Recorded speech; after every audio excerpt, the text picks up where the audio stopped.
this storefront. It's nearly whiteout conditions out here. Stay inside.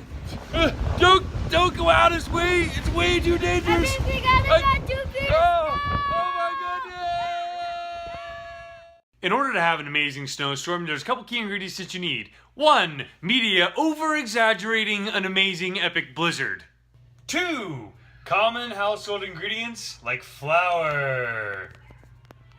3. People to help you tell your story. Children would never lie, and they make it so much more believable and realistic. Last but not least, and probably the most important, you need a giant, big-ass fan. Throw a little bit of flour in there into your face and your kids' faces, and it's pretty believable. If you go back and you look at the video, you may notice I'm probably fighting off flour more than snow. This is what we really have. An exciting little sprinkle of snow and rain. Reporting live from this storefront. It's nearly whiteout conditions out here. Stay inside.